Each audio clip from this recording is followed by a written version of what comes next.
Welcome to Tea Party in the Fray. So, I first want to dive in and talk about the title, which is quite unconventional. So, the inspiration behind this title was a short story. I'll try to keep it short. When I was in high school, me and my best friends at the time, we were thinking about doing a show, sort of similar kind of thing. It was going to be a YouTube channel, and we would talk about just interesting topics that we felt like we had ideas about, and we would always talk about it on FaceTime for hours and hours and make jokes and things like that. And we always said, if anybody could just see us talk and hear the things that we would say, they would have fun too. But it would also spark some interesting conversations, because at that time I was a junior in high school. And well, I don't necessarily have an in-depth understanding of things like the economy or necessarily social issues and, what taxes are even at that time.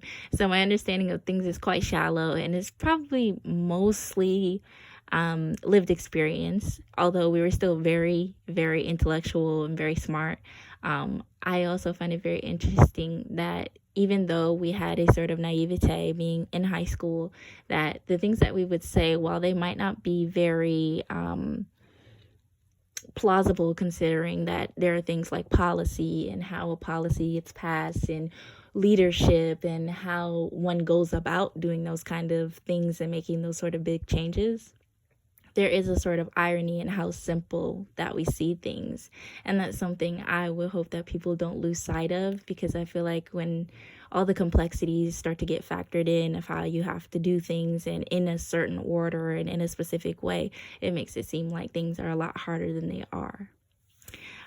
So I wanted to sort of capture that with my title, because I feel like that's something I encounter with the art world, where I feel as though there are certain things and certain issues that there are with the art world that could be fixed, but they just aren't, and that's for many reasons. Fray in this instance is defined as a usually disorderly or protracted fight, struggle, or dispute. And so, as you can see in the visual image, it seems to be like a war or some sort of battle going on in the background, and you see these ladies up front, and they seem like they're about to sit down in the middle of the battlefield and have a cup of tea.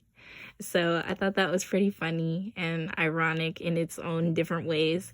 And everything you see here, I created using Google transparent images that I could find. And so I just did this on a Google slide.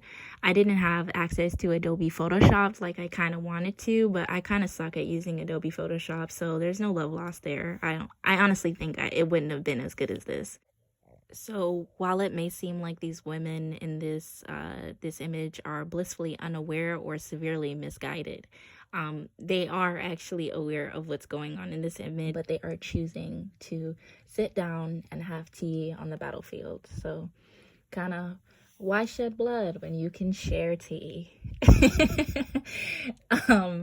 Kind of standpoint. And so I also think this is kind of layered for me, because I am a Black woman, and in this society, I think that, well, I know everybody knows pretty much that we're expected to fight and to argue with people and to stand up for ourselves, and we always have to stand up for ourselves, and it gets tiring.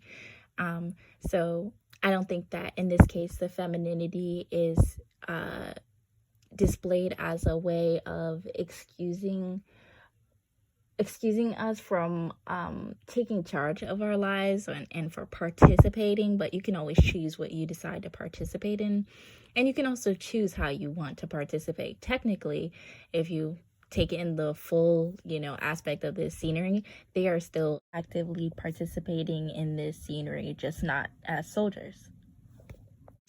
I added some ironies of my own, because jokingly, all these men are fighting with these swords and things like that, and so like their weapons are the spoons on the table. You might not be able to see them super clearly, but there are some spoons on the table that I put there, and those are their sort of battle weapons. And so I felt like that would kind of be a funny thing to do, as most of this show would be about ironies, and more specifically ironies in the art world. So that now brings me to my emergent strategy research question, which was, How does academic/uniform language negatively impact/drain artworks of their original intended meaning? So this is just a teaser episode. So I haven't really nailed down exactly what I would want to talk about in a pilot episode. But some things I definitely would like to talk about are, how does this affect the future of the art realm? So I feel like punitive measures such as, subtle things as language negatively impact people who are already immersed in the art world. And I feel like in other parts of society, art is not considered so pivotal and important.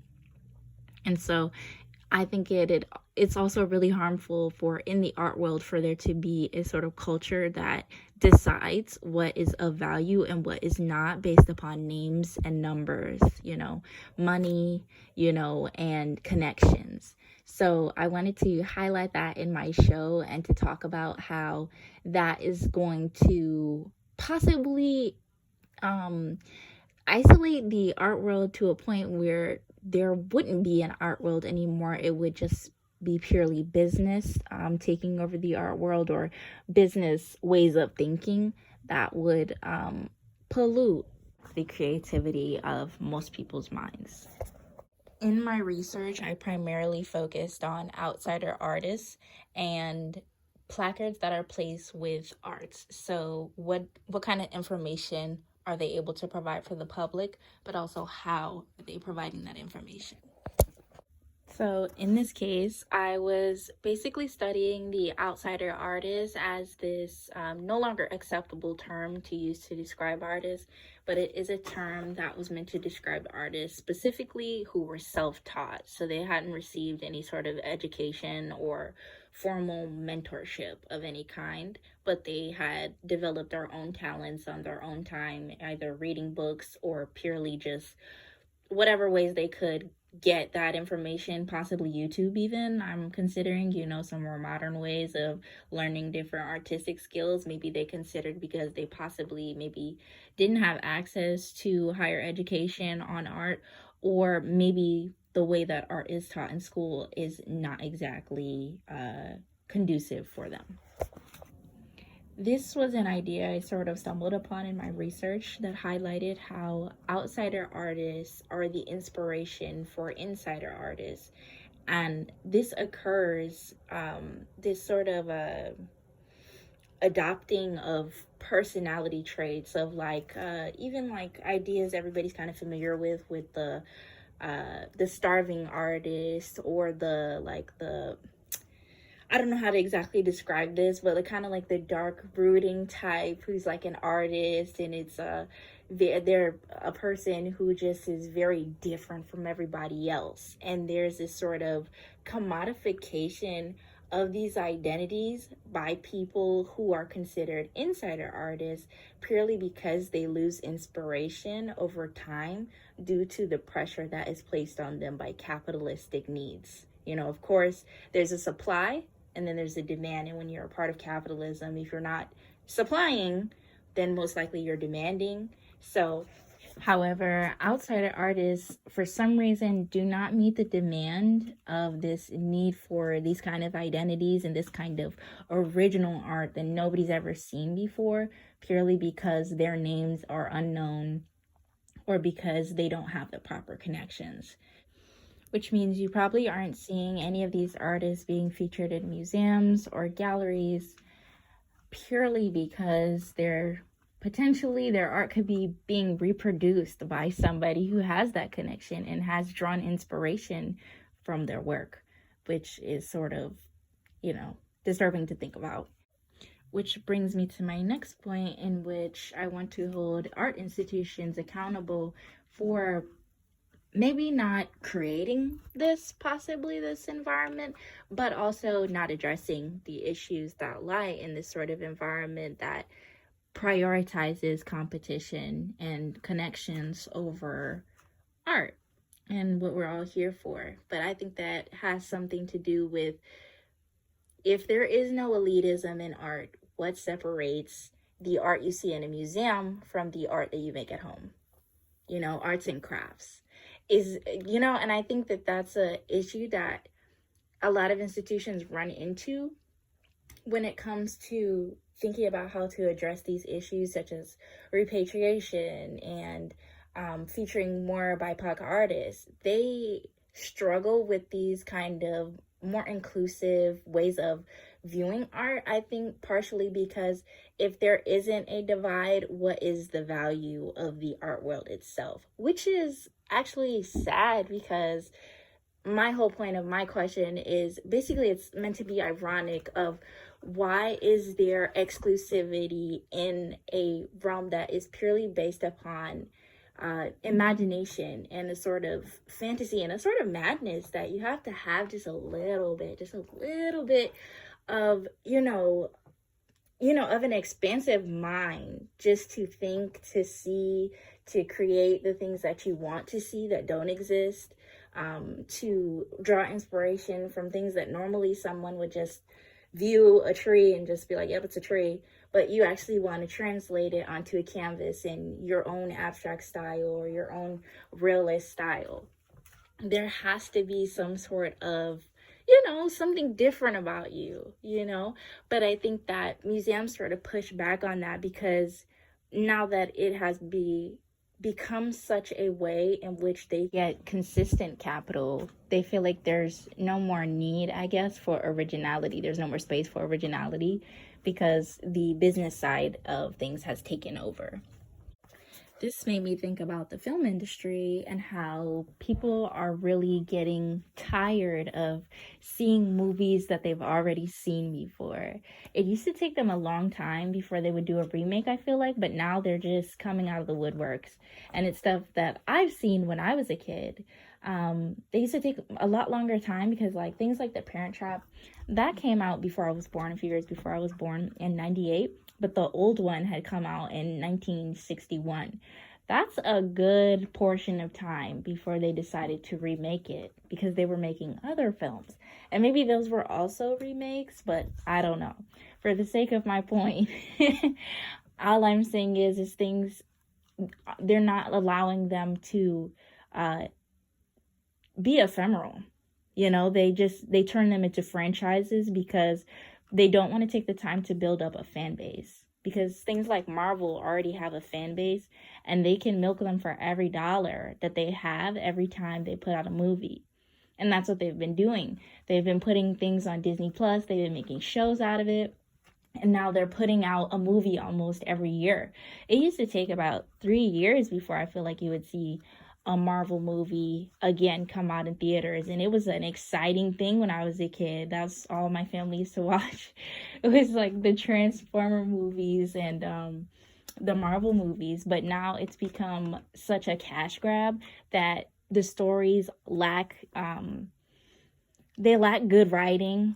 Also, they refuse to bring new actors into the fold and to give them the opportunity to shine. They always want to bring back a big name, Chris Hemsworth, Julia Roberts, whoever it is with a big name, and they won't even make the side characters people you don't know. They'll just bring in Julia Roberts to say, here's your order, and then she's never on film again, So there's this sort of drought and originality, which actually doesn't imply that there aren't people who are writers who are creating scripts for movies that we've never heard of or never seen. But most likely that means that their ideas are getting shot down because billions of dollars are going towards these movies that need so much CGI because they don't even want to have people who will build sets. And that's an artistic endeavor, and a career, actually, building sets for movies and just working on the whole ambiance of it and creating this whole world that doesn't exist, or maybe just New York, a block in New York. They won't even pay for that. They'll just CGI everything, which technically, graphic designers and animators are getting those jobs. So I guess, it's not so bad for the art world. It's not completely cutting art out of the question, but it is prioritizing mass production, because also a lot of the issues now they're facing is they're overworking the people who are helping to create these films, which we can blame on capitalism. And so I chose to use both words, academic and uniform, because I don't think you could purely blame the academic institutions for the way that all the arts are managed in the world. But I think that if they are training the newer artists who are going to come into the world every year, they definitely do play a part in why this has not improved in any way, shape, or form. Academia is one of the first places that people learn, most things. It's a learning institution, and it's not just you go there once a week. You go there 5 days out of the week until you're 21 or 22, usually if you're seeking out higher education. That is a long time. And in that time, you don't just learn what you're being taught in class. You're learning how to conduct yourself in a society and how society wants you to conduct yourself. And when you think about that, you probably know that there's just as much learning in the classroom as there is outside of the classroom. Technically, in my opinion, school is the first place you learn ableism. You only get 3 absences or 7 absences or 2 absences a class.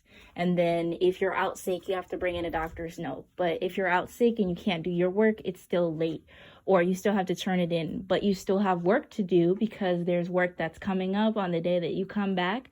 And then there's also work that you missed. So you have to do all of that at the same time, which is not being expected of anybody else. It teaches people to appreciate things like professionalism, which is another harmful thing that causes people to once again internalize white supremacist ideology. And to other people, it just seems like, well, you should dress a certain way when you come to work. But the message that you're sending to people is an incorrect one that says that what you are is not good enough. And if you're not going to look like everyone else here, then you shouldn't be here. You don't belong here. And some people can't afford to have those kind of clothes. Some people, they're not comfortable in those kind of clothes. We don't even consider that people, like a lot of people who have a period, they still come to work and they're experiencing hormonal imbalance, cramps that hurt. Some people get sick. I know a lot of people get sick and they throw up. Some people get dizzy, lightheaded. There's all these symptoms. But nobody ever considers this because you need to perform. No matter what, you need to perform, and you're going to perform. It also teaches things like respectability politics and how you should conduct yourself in a certain way, even physically, going as far as to the point to manage your own body language and so much more, But I don't have time to talk about that on here, and that would take a really long time to just think about everything that you're being taught. But those 3 should be enough to think about how that is truly having an impact on every industry, but especially art, which is supposed to be almost a safe space, or some people don't like to use the term safe space, so they call things a brave space. To just briefly elaborate on why people don't like to call them safe spaces. Safe space implies that there is no judgment, which is a lie, because you're using your judgment every day. Some people are being judgmental, and then some people are using their judgment, but you're still judging. So instead of saying that it's a safe space, which would imply that everybody's just going to agree with what you say because, well, this is a safe space, which means that nobody can also politely correct one another or challenge one another, which is why brave space is what some people consider to be the better term, because it implies that there's a level of openness here that allows everybody to express themselves, but also allows everybody to express themselves in a way that doesn't imply that we all have to see things the same way or agree. So even that, to be brave enough to express yourself, whether that's through graphite, whether that's through mixed media, collages, different things like that, it takes a lot of courage to do something like that and to express these feelings that maybe you don't know how to express, or to express these thoughts that you don't know how to express in a way that doesn't put so much pressure on the productivity of it all. So just even thinking after some of the things I've said, it's pretty obvious that I'm very interested in a lot of different types of art and a lot of different mediums of art. So I'm kind of thinking about how my question may have even more evolved from language, or maybe it's just if this were a series and I started off with language, I think the next thing I would necessarily talk about is the examples that we set for even success stories in the art realm, and how those are very few and far in between. And I think it's important to have this conversation because if we seriously care about art having a future and one that people will professionally pursue in their off time, or even just have it as a hobby, there needs to be more inclusivity and more accessibility, and that needs to be an active sort of agenda on behalf of art institutions and academic institutions and anybody who intends to show somebody the power of art. And I think the best way to do that right now, and the most subtle way, and the way that wouldn't, I guess, cause a stir so much in the art world, would be to open it up to more of the humanness of art. I feel like academia is something that strips us all down and makes us very similar, because we're all structured and performing in a structure and in a pattern that is meant to be predictable for efficiency. Whereas when you allow people to speak for themselves and to speak how they want to speak for themselves, that would be entirely different, right? So I think that the first way to do that would be through language. I think that it would kind of be like Night at the Museum, like the museum would come to life. And like, I feel like a lot of museums, they have collections and they keep these pieces of art that are really, really old and, are from, times I can only read in books, but they're not really keeping the art alive. They're just hoarding it. They just have it. So it would be nice for that to be, a priority right now for the art realm, and I have hopes that it can be. So thank you for listening, and we hope maybe one day we'll have you back at the tea party in the Fray.